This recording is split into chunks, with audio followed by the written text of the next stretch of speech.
எகிப்தை விட்டு புறப்பட்ட தேவ ஜனத்தில் கானானுக்குள் பிரவேசித்தவர்கள் யார்? யார் யார் கானானில் பிரவேசித்தார்கள்? யார் யார் கானானை பிரவேசிக்க முடியாமல் தடுக்கப்பட்டார்கள் என்பதை நாம் சிந்தித்து வருகிறோம். அதில் நாம் முதல் பகுதியாக மோசேயை பார்த்தோம்.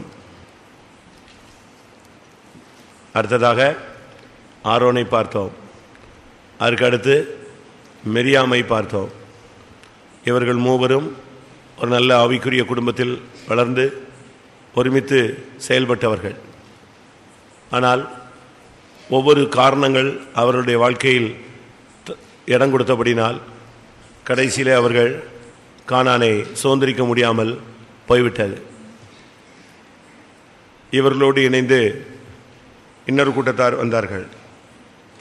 பலரும் வந்து கொண்டிருக்கும் பொழுது அடுத்து ஒரு ஆவிக்குரியவர்கள் என்று எண்ணின ஒரு கூட்டம். மிரியாமோடு நாம் சேர்த்து படித்தது யாரை?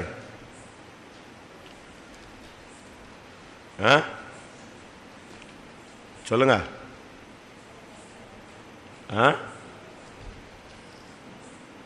மிரியாம். அடுத்து அதோடு சேர்த்து படிச்சது யாரு? சத்தமா சொல்லுங்க. ஆரோனுடைய பிள்ளைகள் நாதாப், அபியூ, எலியாசார், இத்தாமார். இவர்களில் ஒரு நபர், 2 பேர் மரித்து விட்டார்கள். அந்நிய அக்னியை கொண்டு வந்து அவர்களும் பிரவேசிக்க கூடாமல் போயிற்று. இத்தாமார் ஒரு சாதாரண ஒரு ஊழியம் செய்து ஓட்டத்தை முடித்தான். ஆனால் எலியாசார் தான் அதில் சிறப்பான ஒரு ஊழியம் செய்து கானானை கண்டடைந்தான். அதற்கடுத்து பிரவேசத்தான யாரை பார்த்தோம்? யோசுவாவை பார்த்தோம். அதற்கடுத்து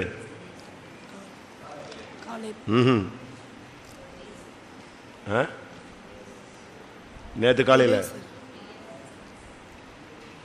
எலியாசார்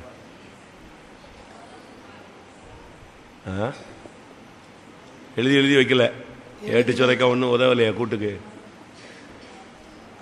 முதல் நாள் அறிக்கை, ஃபர்ஸ்ட் கூட்டம். இது 8வது கூட்டம்.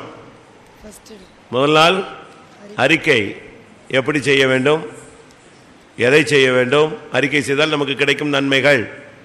2வது நாள் 2வது கூட்டம் மோசே. 3வது கூட்டம் ஆரோன். 4வது கூட்டம் மிரியாம். மிரியாமோடு நான் ஒரு குரூப் சொன்னேன். தாத்தான், அபிராம், நாதாப், அபியூ. சாரி, அங்கதான் தப்பு. மிரியாமோடு நான் சொன்ன வேண்டியது, மிரியாமோடு படித்தவர்கள் யாரு? தாத்தான், அபிராம், கோராகு, ஓன், என்எம்ரே இப்படிலாம் படித்தோம். இந்த தாத்தான் அபிராம்லாம் சபையில் பேர் பெற்றவர்கள் தடுமாறி விட்டார்கள். பூமி விழுங்கி போட்டது. இது எத்தனாவது கூட்டம்? 4வது. 5வது கூட்டம் யோசுவா. 6வது கூட்டம் நாதாப், அபியூ. அடுத்து எலியாசார், இத்தாமார். அடுத்து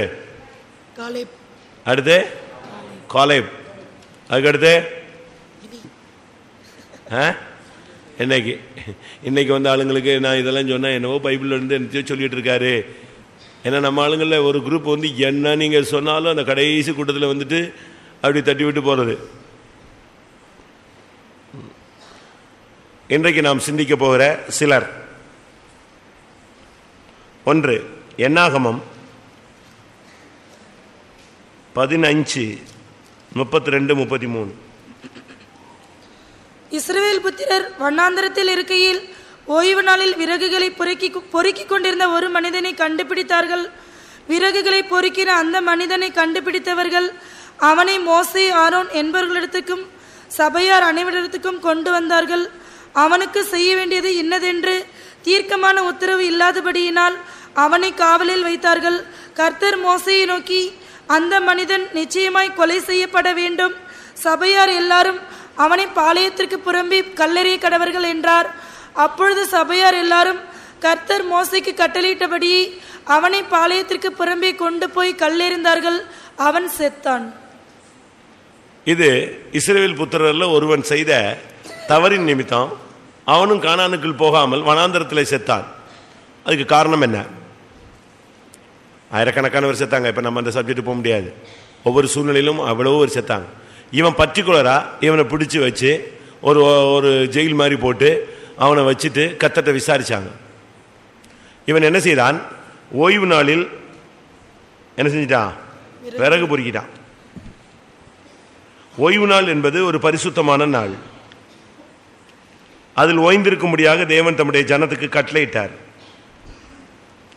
400 வருடம் ஓய்வில்லாமல் அடிமைகளாக இருந்த ஜனங்களை வாரத்தில் ஒரு நாள் ஓய்ந்திருக்கும்படியாக கர்த்தர் ஏற்பாடு செய்து அவர்களை வைத்திருந்தா அந்த ஓய்வு நாளை அவங்களுக்கு பரிசுத்தமாக்க முடியலை. ஒன்று ஓய்வு நாளுக்கு முன்னால விறகு பொறுக்கி வைக்கணும், இல்லை ஓய்வு நாளில் சும்மா இருந்துட்டு அதுக்கு அடுத்த நாள் என்ன செய்யணும்? விறகு பொறுக்கி கொள்ளணும். நம்முடையவர்கள் இன்னைக்கு நம்முடைய இந்த ஓய்வு நாள் நமக்கு இப்பொழுது நம்ம இந்த சண்டே தான் ஓய்வு நாள்னு வச்சுக்கிறோம். இந்த ஓய்வு நாளை நம்ம எப்படி ஆசரிக்கிறோம்? ஓய்வு நாளை நீ பரிசுத்த நாளாய் ஆசரிக்க வேண்டும். ஓய்வு நாளை நீ சரியா ஆசரிக்கலைன்னா உன்னுடைய ஜீவியத்தில் நீ நஷ்டங்களை சந்திக்க வேண்டியிருக்கும், இல்லாவிட்டால் நியாய தீர்ப்பை சந்திக்க வேண்டியிருக்கும். ஏசாயா 58:13-14. ஏசாயா 58:13-14. என் பரிசுத்த நாளாகிய ஓய்வு நாளிலே உனக்கு இஷ்டமானதை செய்யாதபடி உன் காலை விலக்கி உன் வழிகளின்படி நடவாமலும் உனக்கு இஷ்டமானதை செய்யாமலும் உன் சொந்த பேச்சை பேசாமலும் இருந்து ஓய்வு நாளை மன மகிழ்ச்சியின் நாள் என்றும் கர்த்தருடைய பரிசுத்த நாளை மகிமையுள்ள நாள் என்றும் சொல்லி அதை மகிமையாக எண்ணுவாயானால் அப்பொழுது கர்த்தரில் மன மகிழ்ச்சியாய் இருப்பாய். பூமியின் உயர்ந்த இடங்களில் உன்னை ஏறி இருக்கும்படி பண்ணி உன் தகப்பனாகிய யாக்கோபுடைய சுதந்திரத்தால் உன்னை போஷிப்பேன். கர்த்தருடைய வாய் இதை சொல்லிற்று. ஓய்வு நாள நீங்க எப்பொழுதுமே ரொம்ப கனம் பண்ணணும். இந்த சண்டே நீங்க ப்ரோக்ராம் வைக்க கூடாது. அக்கா வீட்டுக்கு போறேன், மாமா வீட்டுக்கு போறேன், அண்ணன் வீட்டுக்கு போறேன், தாத்தா வீட்டுக்கு போறேன், ஃப்ரெண்ட்ஸ் வீட்டுக்கு போறேன், அன்னைக்கு தான் நான் துணி துவைக்கணும், அன்னைக்கு தான் நான் வீட்டு வேலையெல்லாம் பார்க்கணும். நீங்க டெய்லி அந்த வேலையில செஞ்சுக்கிட்டே வரணும். அந்த ஓய்வு நாளில் நீ கர்த்தருக்குள் மனமகிழ்ச்சியா இருக்கணும். கர்த்தருடைய காரியங்களை நீ பயன்படுத்தணும். அந்த வசனம் சொல்லுது பாருங்க, உனக்கு அது அந்த என் பரிசுத்த நாளாகிய ஓய்வு நாள். அப்படியானால் அந்த ஒரு நாள் முழுவதும் நீங்க பரிசுத்தத்துக்காக தெய்வீகத்துக்காக செலவழிக்கணும். அடுத்து உனக்கு இஷ்டமானதை நீ செய்யக்கூடாது. உன் காலை விளக்கணும். அப்படின்னா என்ன அர்த்தம்? சண்டே ஊர் சுத்துறத, பிக்னிக் போறதை நிப்பாட்டணும். உன் காலை விலக்கி உன் வழிகளின்படி நடவாமல் உனக்கு இஷ்டமானதை செய்யக்கூடாது. அன்னைக்கு முழுவதும் யாருக்கு இஷ்டமானது செய்யணும்? யாருக்கு இஷ்டமானது செய்யணும்? தேவனுக்கு இஷ்டமானது. தேவனுக்கு இஷ்டமானதுன்னு என்ன? காலையில் ஆராதனைக்கு வர்றது, ஆராதனை முடிந்தது இங்கே உள்ள வேலையை பார்க்கறது, அடுத்து சண்டே ஸ்கூல் இருந்தால் அந்த வேலையில் அந்த ஊழியத்தில் பங்கெடுப்பது, அதுக்கு அடுத்து வெளி ஊழியம் இருந்தால் அதில் போய் பங்கெடுப்பது, அதற்கு பின்பு முழங்கால் ஜபம் இருந்தால், இப்படிப்பட்ட கூட்டங்கள் இருந்தால், பவனிகள் இருந்தால் அதில் போய் பங்கெடுப்பது. இது உன் இஷ்டத்துக்கு எதையுமே செய்யக்கூடாது. உன் இஷ்டத்துக்கு தான் 7-6 நாள் சுற்றிட்டு வரைய. இந்த ஒரு நாள் நீ அப்படி எண்ணினால், உன் சொந்த பேச்சை பேசாமல் இருந்து அதை மனமகிழ்ச்சியின் நாள் என்று நீ எண்ணினால், உன்னை பூமியின் உயர்ந்த இடங்களில் ஏறி இருக்க பண்ணுவேன். பூமிக்குரிய ஆசீர்வாதமும் கிடைக்கும், யாக்கோபுடைய சுதந்திரம் பரலோக ராஜ்யமும் உனக்கு கிடைக்கும், நன்மைகளும் கிடைக்கும், இகபர நன்மைகள் எல்லாம் உனக்கு கிடைக்கும். இதை விட்டுட்டு ஓய்வு நாள நீ இஷ்டத்துக்கு போனீன்னா உன்னுடைய வாழ்க்கையில நீ கஷ்டப்படுவ. ஒரு சிலர் இதை சொல்லிட்டா ஓய்வு நாள் எப்பண்டா முடியுங்கிறது. சீக்கிரம் சோத்திரம் சோத்திரம் சோத்திரம். இந்த 6 மணிக்கு உபவாசம் முடிக்கிறேன்னு சொல்லிட்டா 5:30 பைத்தியம் முடிச்ச மாதிரி இருக்கும் இவனுக்கு. அதே மாதிரி இருக்கக்கூடாது. ஆமோஸ்ல 8ஆம் அதிகாரத்தில் 6ஆம் வசனத்தில் ஆண்டவர் சொல்றாரு, ஓய்வு நாள் எப்பொழுது முடியும் என்று காத்து கொண்டிருக்கிறாயா? ஆமோஸ் 8:6.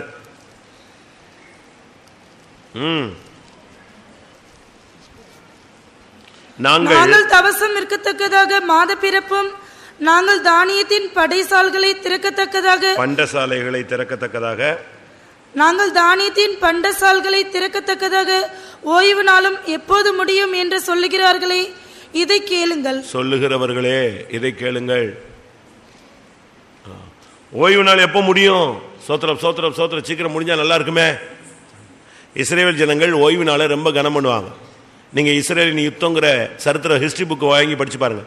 இஸ்ரேலின் யுத்தம், அவங்க குறுகிய காலங்களில் சுதந்திரம் பெற்றார்கள்.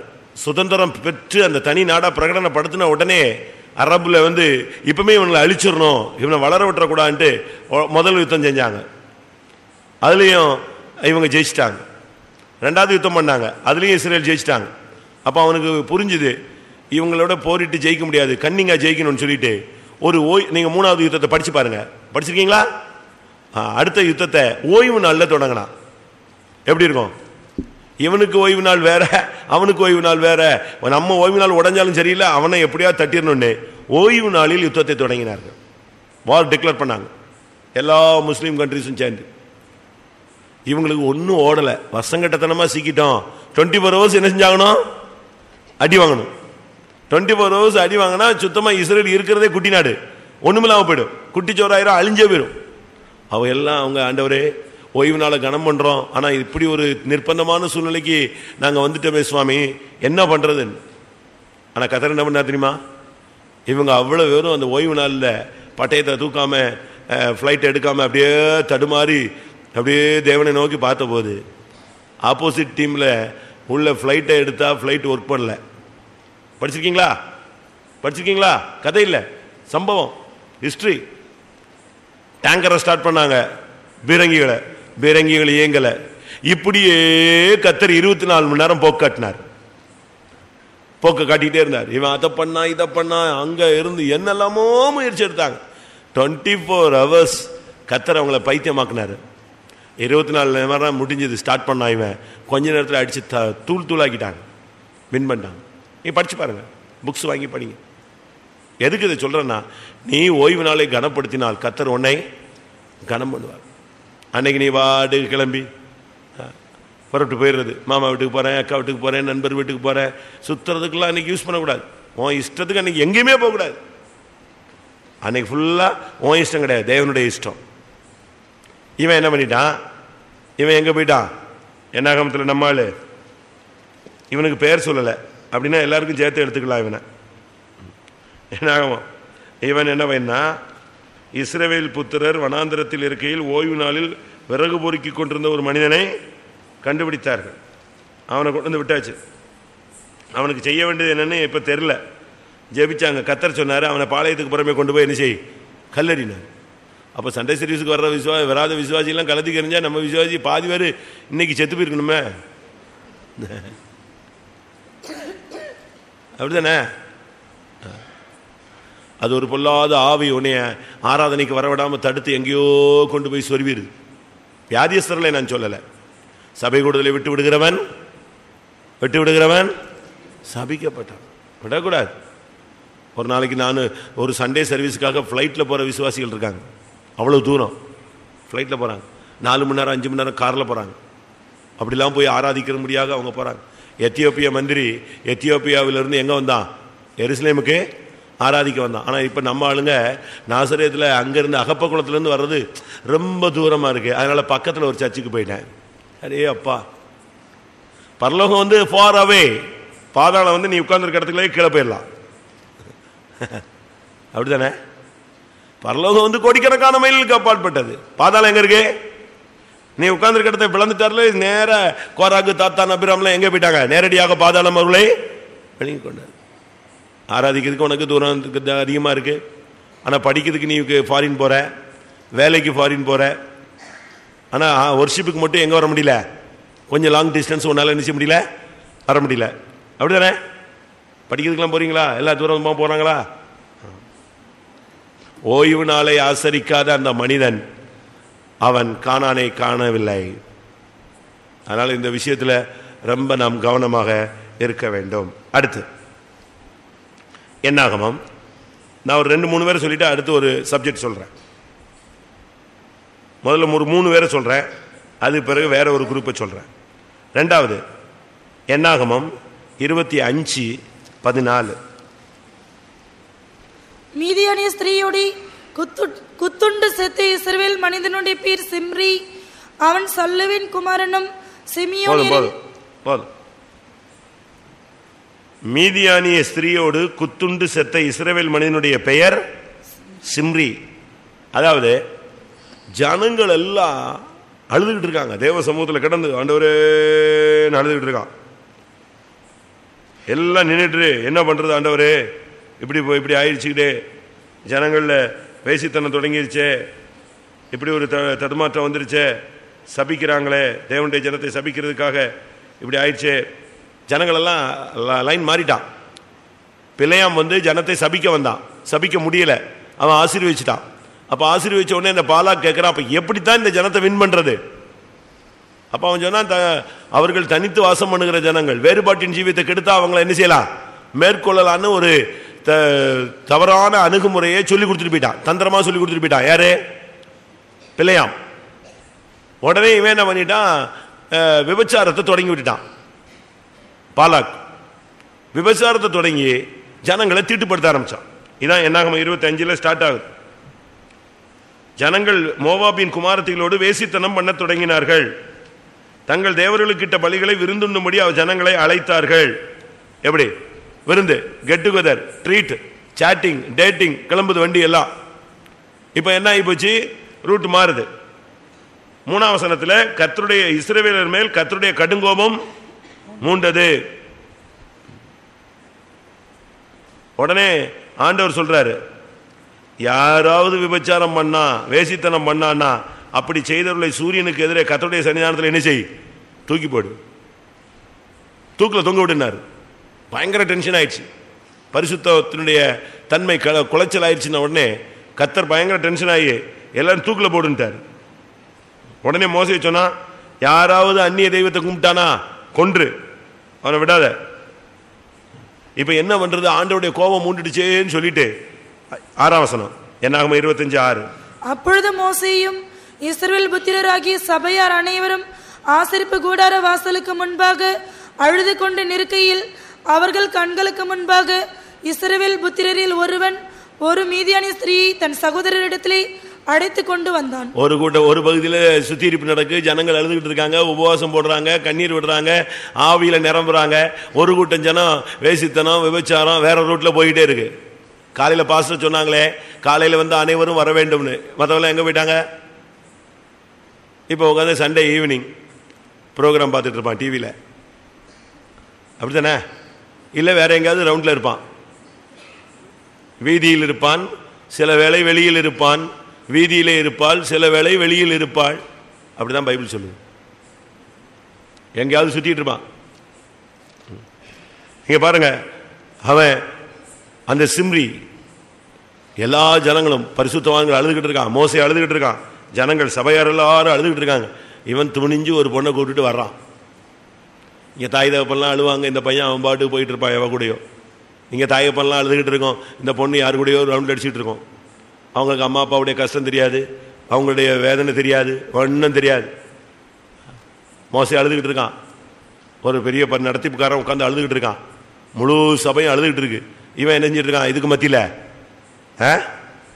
சொல்லுங்க, இதுக்கு மத்தியில் இவன் அடுத்த ரூட்ல போயிட்டு இருக்கான். கர்த்தர் விடுவாரா? பினகாஸ் பார்த்தான், டென்ஷன் ஆயிட்டான். அது அவன் தான் அப்போ ஆசாரியர். நேரம் எழும்பினான். எலியாசரின் மகன் பினகாஸ், ஆசாரியனாகிய எலியாசரின் மகன் பினகாஸ் பார்த்தான். என்னடா எல்லாரும் பார்த்தா அழுதுகிட்டு இருக்கீங்க, அவன் பாட்டுக்கு எவனையோ ஒருத்தி கூப்பிட்டு போறான். நேராக கத்தி எடுத்துட்டு போனான், வீட்டி எடுத்துட்டு போனான். 2 பேரையும் சேர்த்து ஒரே கொத்து தொலைஞ்சு, 2 பேரும் காலி. அப்படி குத்துண்ட. பெண்ணை பத்தி கவலை இல்லை, ஏன்னா அவன் அந்நியமா இருக்கும். மெயின் ஆள் யாரு? கானானுக்கு போக வேண்டிய யாரு போயிட்டா? சிம்ரி போயிட்டான். சிம்ரின்னு சொன்னா இனிமையான என்ற அர்த்தம். இனிமையான. 2வது சிம்ரின்னு சொன்னா மியூசிக், இசை சம்பந்தமான. இன்னைக்கு பாருங்க, நம்ம ஆளுங்களுக்கு மியூசிக்கு என்னென்ன பாட்டுலாம் பாடுறான் பாருங்க. ஒரு ஏதாவது பாட்டு போட்டால் காலு காடுது, கை ஆடுது, தலை ஆடுது, ஹம்மிங் வந்துடுது, மறந்து போய். அப்படித்தானே? இசை இசை கரெக்டா இல்லைன்னா உன்னை எங்கேயோ கொண்டு போயிடும். இசை முதலாவது தேவன் கொடுத்தது தூதர்களுக்கு. ஆனா இசை சம்பந்தப்பட்ட உத்தரவாதத்தில் இருந்த தூதன் தான் என்னஞ்சது? விழுந்து போனது.